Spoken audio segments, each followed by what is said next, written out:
Bismillahirrahmanirrahim. Assalamualaikum warahmatullahi wabarakatuh. Saya Miss Ratun Maiti dengan NIM 190103029. Pertama-tama, marilah kita panjatkan puji syukur kehadirat Allah Subhanahu wa Ta'ala yang telah memberikan kita begitu banyak nikmat, terutama nikmat sehat. Dan semoga teman-teman semua dalam keadaan sehat dan semangat untuk belajar. Baiklah, sekarang kita akan membahas evaluasi pembelajaran matematika tentang pengukuran, penilaian, dan evaluasi pembelajaran matematika pada prinsip-prinsip Al-Quran dan Sunnah. Yang kedua, fungsi, tujuan, kedudukan, prosedur, dan ruang lingkup evaluasi pembelajaran matematika. Yang ketiga, kita akan membahas tentang penilaian autentik, jenis-jenis penilaian autentik pada tingkatan kognitif, yaitu LODS, MODS, dan HODS. Dan yang terakhir yaitu kita akan membahas tentang karakteristik soal HODS dan penyusunan soal matematika HODS. Baiklah, langsung saja. Pertama-tama kita akan membahas tentang pengukuran, penilaian, dan evaluasi. Nah, di sini pengukuran. Pengukuran dapat diartikan sebagai kegiatan atau usaha yang dilakukan untuk memberikan angka-angka pada suatu kejadian, gejala, peristiwa, atau benda, sehingga hasil pengukuran akan selalu berupa angka. Berdasarkan pendapat para ahli, Ratnawulan menyimpulkan bahwa pengukuran adalah kegiatan yang dilakukan dalam proses pembelajaran. Diperlukan untuk menentukan fakta kuantitatif yang disesuaikan dengan kriteria tertentu sesuai dengan objek yang akan diukur. Di mana Al-Quran di sini diturunkan sekitar abad ke-6 Masehi yang pada saat itu belum ditetapkan satuan-satuan baku untuk pengukuran. Berdasarkan kajian Abdus Sakir, ternyata di dalam Al-Quran itu juga berbicara tentang pengukuran. Di antaranya yaitu yang pertama, pengukuran panjang. Di sini dapat dilihat atau diperhatikan Al-Quran surah An-Najm ayat 9 yang berbunyi, A'udzubillahi minasyaitonirrajim, Bismillahirrahmanirrahim. Fakana qaba qausaini au adna, yang artinya, maka jadilah dia dekat atau pada Muhammad sejarak dua ujung busur atau lebih dekat lagi. Yang kedua yaitu pengukuran berat. Di sini kita dapat perhatikan Quran surah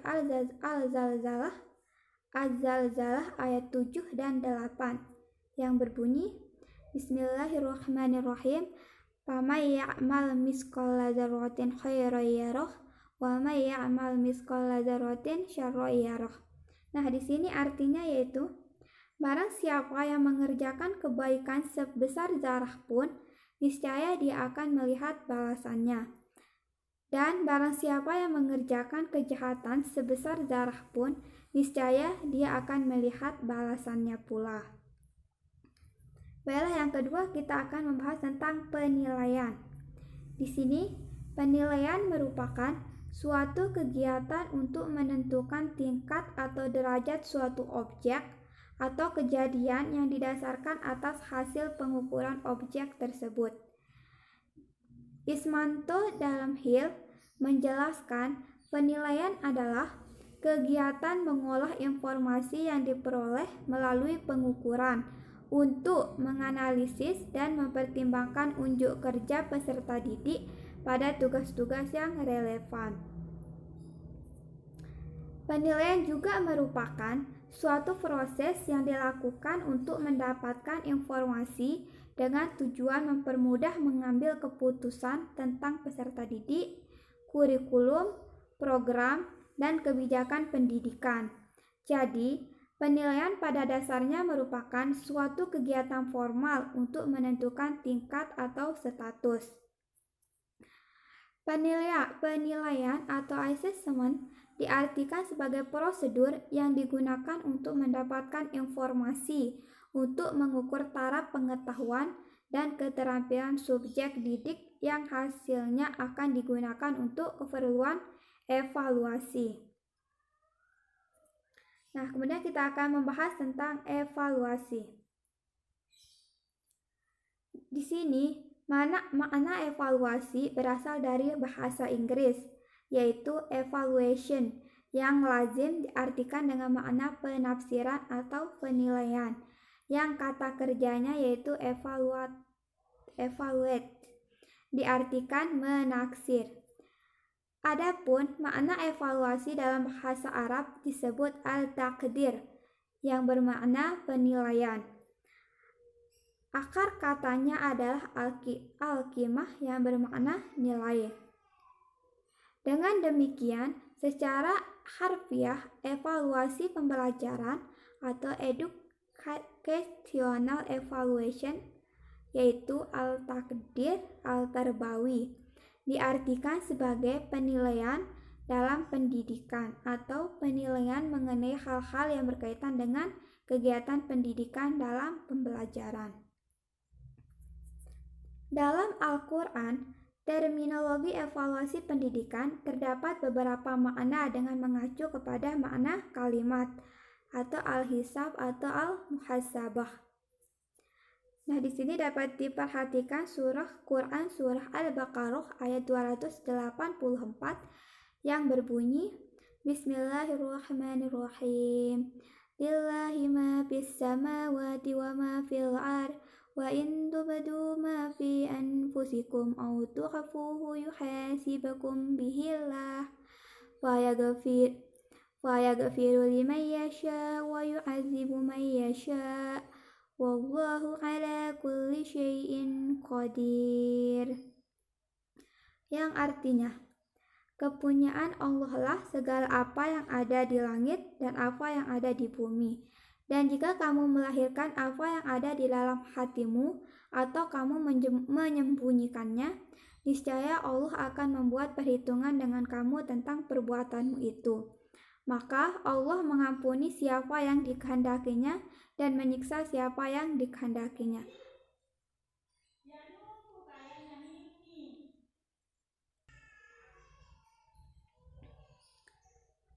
Di sini lanjut. Maka Allah mengampuni siapa yang dikehendakinya dan menyiksa siapa yang dikehendakinya. Dan Allah Maha Kuasa atas segala sesuatu. Quran surah Al-Baqarah ayat 284. Nah, lanjut.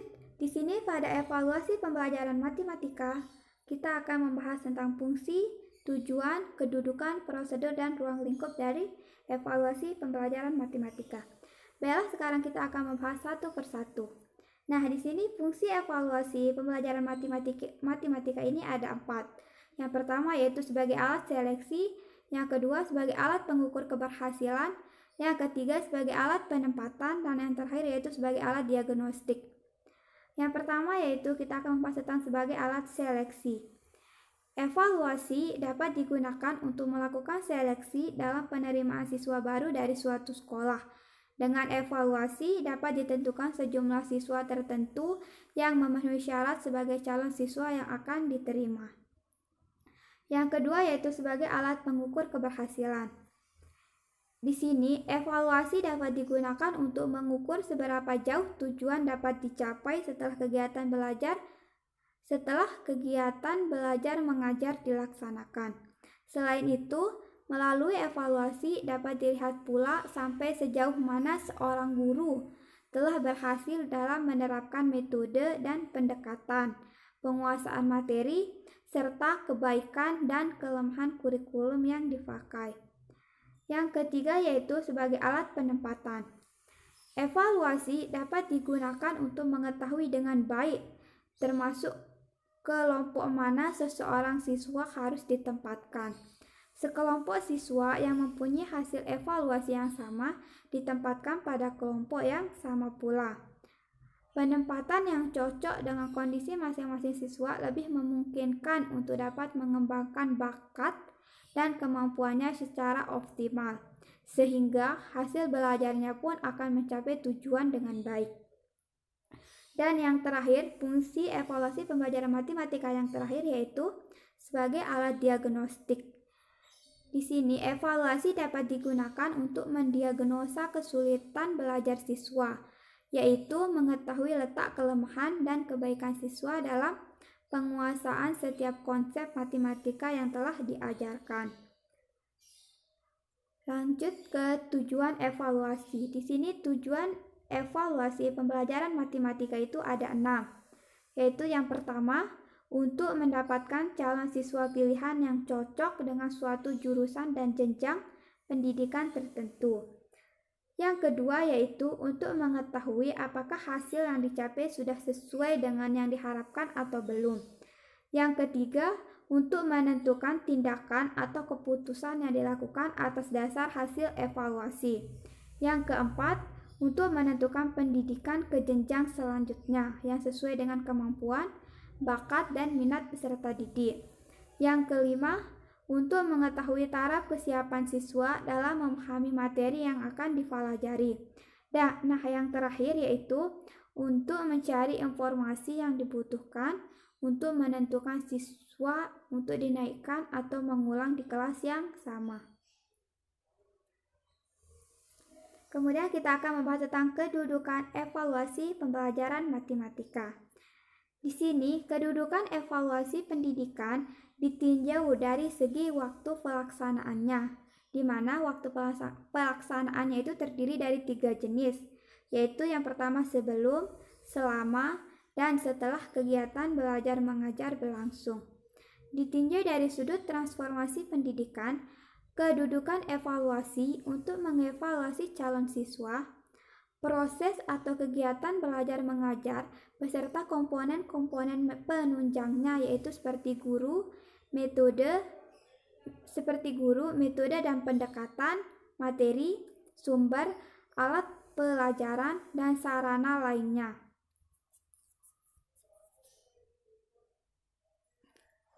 Lanjut ke prosedur evaluasi pembelajaran matematika. Nah, di sini prosedur evaluasi pembelajaran matematika itu ada 5, yaitu yang pertama planning, yang kedua collecting, yang ketiga verification, yang keempat analisis, dan yang terakhir yaitu interpretation. Baiklah, di sini kita akan membahas satu persatu apa itu planning. Planning atau dalam tahap perencanaan meliputi merumuskan tujuan evaluasi yang disesuaikan dengan tujuan yang hendak dicapai dalam program pendidikan tersebut. Tujuan evaluasi yang dibuat oleh guru bidang studi haruslah disesuaikan dengan tujuan instruksional yang telah ditetapkan dalam suatu pelajaran.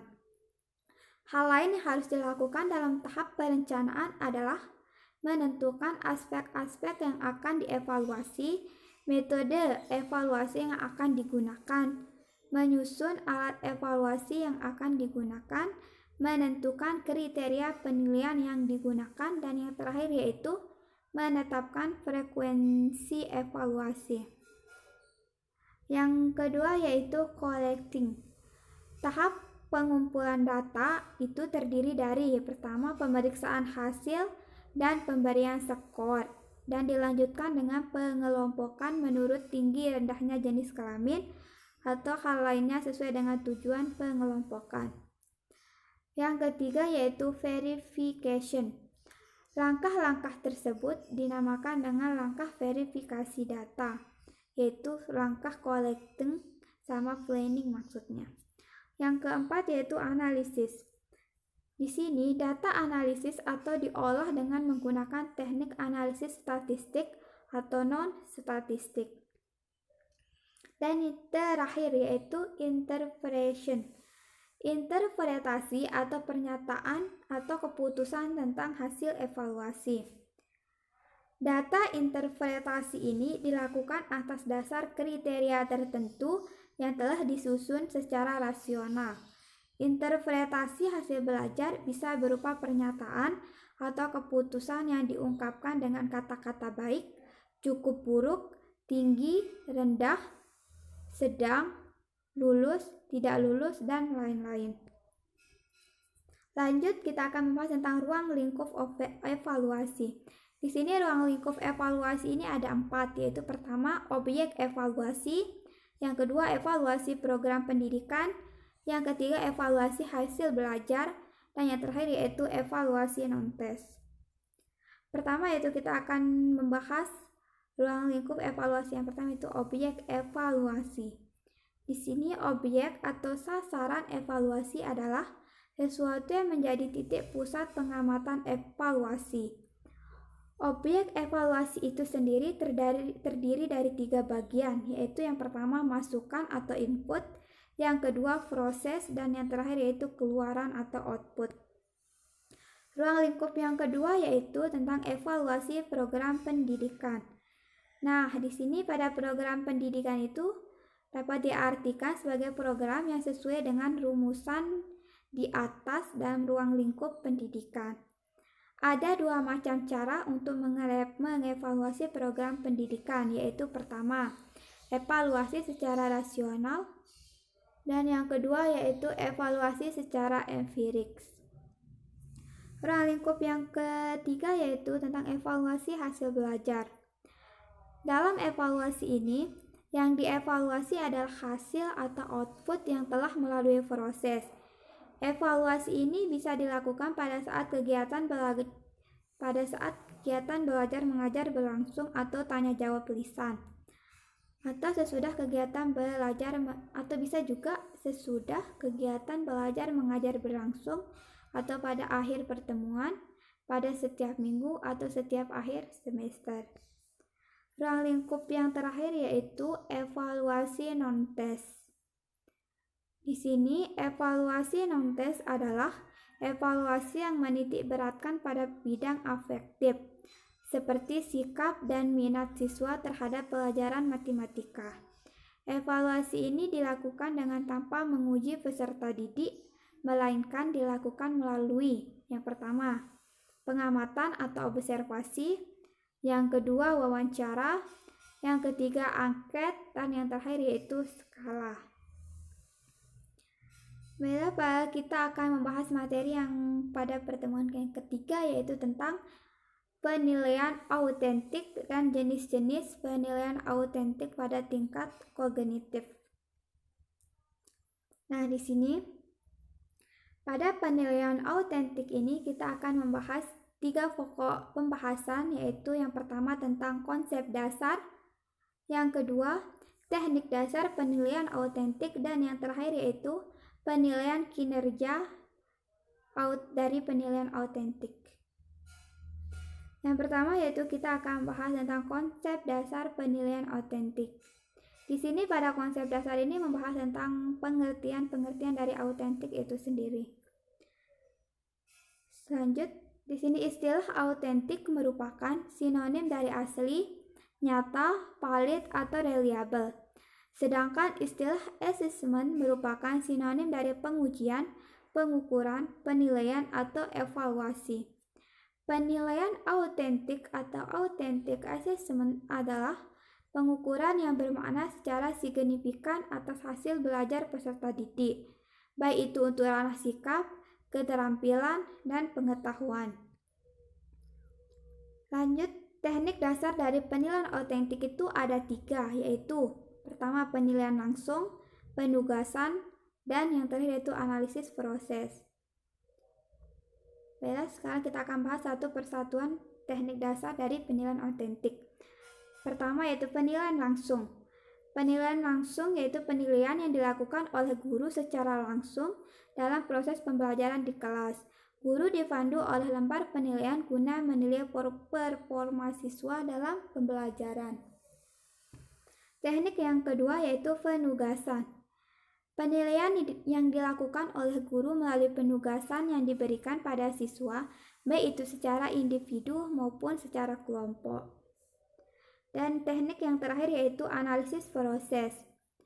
Penilaian yang dilakukan oleh guru dengan cara menganalisis proses belajar siswa, baik pada proses pembelajaran di kelas maupun pada proyek yang sedang dikerjakan. Lanjut, kita akan penilaian autentik yang ketiga yaitu tentang penilaian kinerja. Nah, di sini penilaian autentik sebisa mungkin melibatkan partisipasi peserta didik, khususnya yaitu dalam proses dan aspek-aspek yang akan dinilai.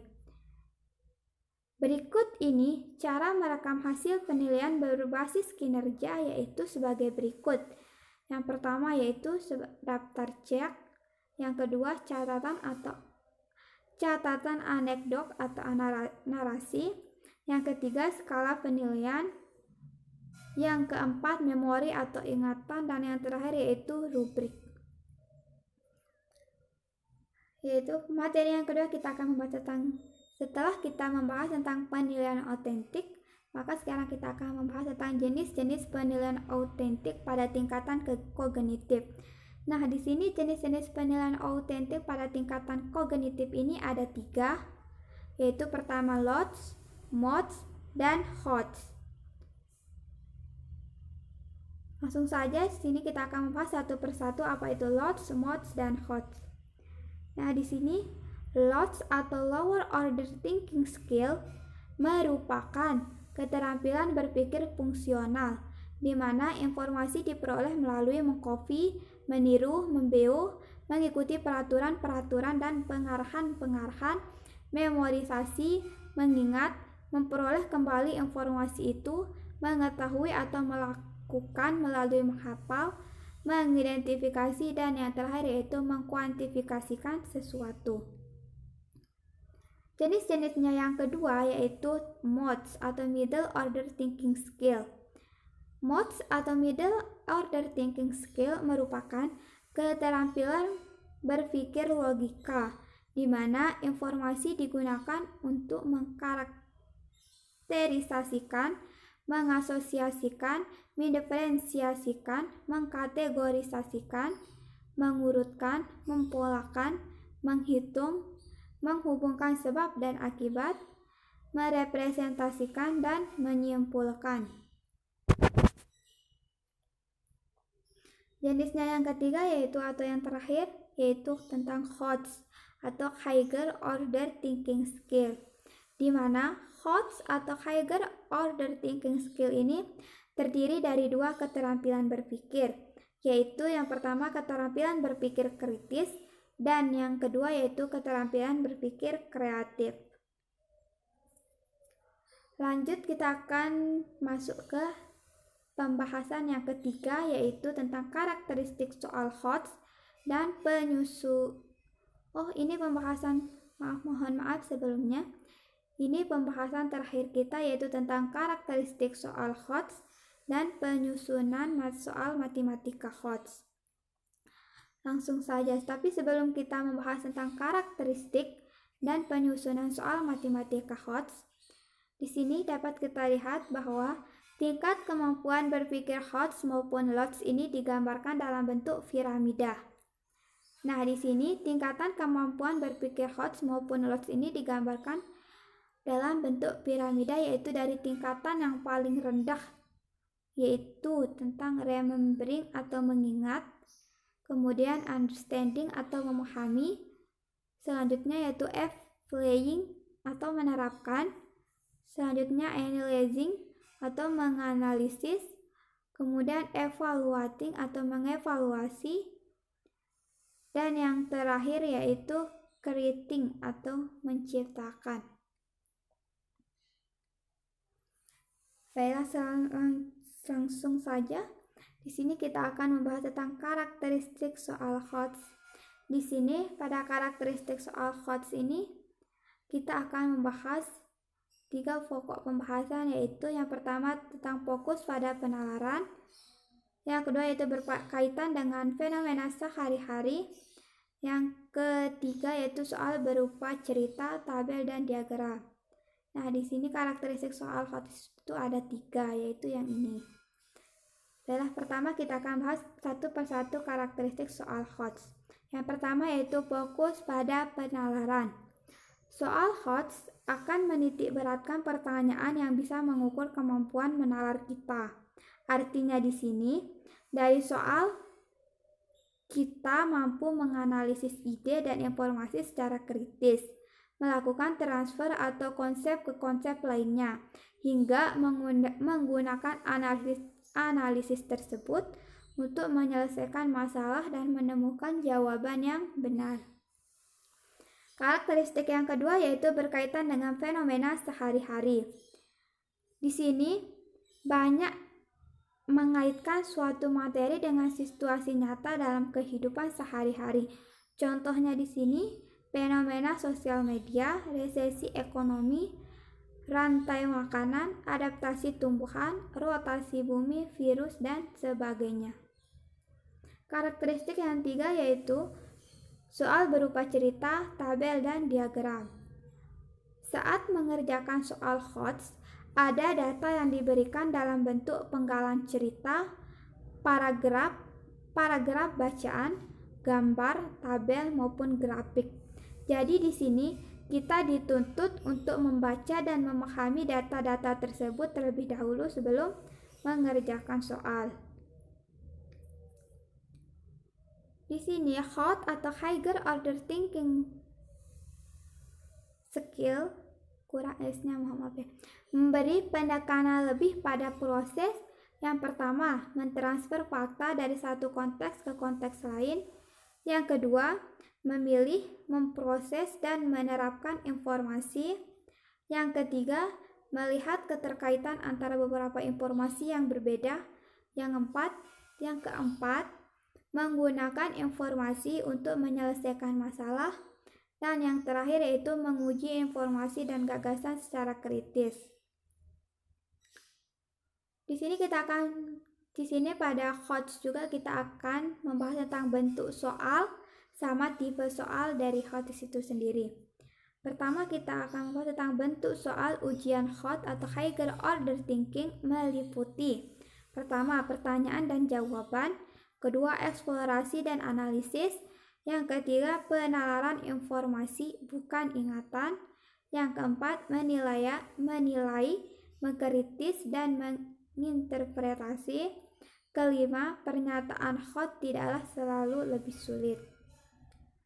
Kemudian kita akan membahas tipe soal HOTS dapat disajikan dalam bentuk yang pertama pilihan ganda, yang kedua menjodohkan, yang ketiga isian singkat, yang keempat essay, kelima unjuk kerja, dan yang terakhir yaitu portofolio. Nah, selanjutnya kita akan membahas tentang penyusunan soal matematika HOTS. Di sini ada satu contoh soal yang berbunyi, suatu perusahaan telekomunikasi sedang melakukan survei untuk melihat aktivitas pelanggannya dalam melakukan panggilan telepon. Suatu hari, Rana mendapatkan tugas dari perusahaan telekomunikasi tersebut untuk mencatat banyaknya panggilan telepon yang ia lakukan pada suatu periode hari-hari yang berurutan. Hasil catatan Rana dapat disajikan dalam grafik di bawah ini. Nah, di sini itu banyaknya panggilan telepon masuk dan keluar. Di sini pada grafik ini, kalau yang berwarna biru yaitu menandakan banyaknya panggilan yang keluar, kalau yang berwarna merah yaitu banyaknya panggilan yang masuk. Di sini pertanyaannya, Rana melakukan surveinya selama ... Kedua, Rana sama sekali tidak melakukan panggilan keluar pada hari ke ... Dan yang terakhir yaitu Rana menerima panggilan masuk lebih banyak daripada panggilan keluar untuk pertama kalinya pada hari ke ... Langsung saja kita jawab. Nah, pada pertanyaan pertama di sini, Rana melakukan surveinya selama, di sini pada tabel dapat kita lihat bahwa Rana melakukan survei yaitu selama 9 hari. Otomatis di sini 9. Kemudian pertanyaan yang kedua yaitu Rana sama sekali tidak melakukan panggilan keluar pada hari ke. Berarti kita lihat di sini, kalau tidak ada yang berwarna biru maka Rana tidak mengalami panggilan keluar. Di sini dapat dilihat pada hari ke-7. Sehingga di sini Rana sama sekali tidak melakukan panggilan keluar pada hari ke-7.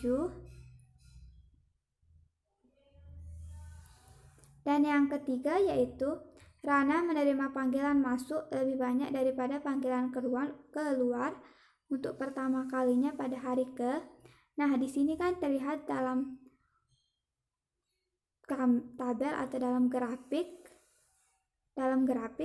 bahwa Rana menerima panggilan masuk lebih banyak daripada panggilan keluar itu terjadi pada hari ke-4. Sehingga di sini kita taruh 4. Nah, di sini pertanyaan dari soal tersebut sudah terjawab semua.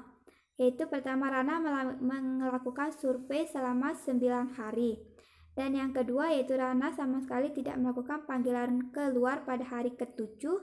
Dan yang terakhir yaitu Rana menerima panggilan masuk lebih banyak daripada panggilan keluar untuk pertama kalinya yaitu pada hari ke-4. Nah, mungkin hanya itu penjelasan singkat dari saya. Kurang dan lebihnya saya mohon maaf. Dan jika ada kata-kata saya yang salah juga saya mohon maaf. Sekian dan terima kasih. Assalamualaikum warahmatullahi wabarakatuh.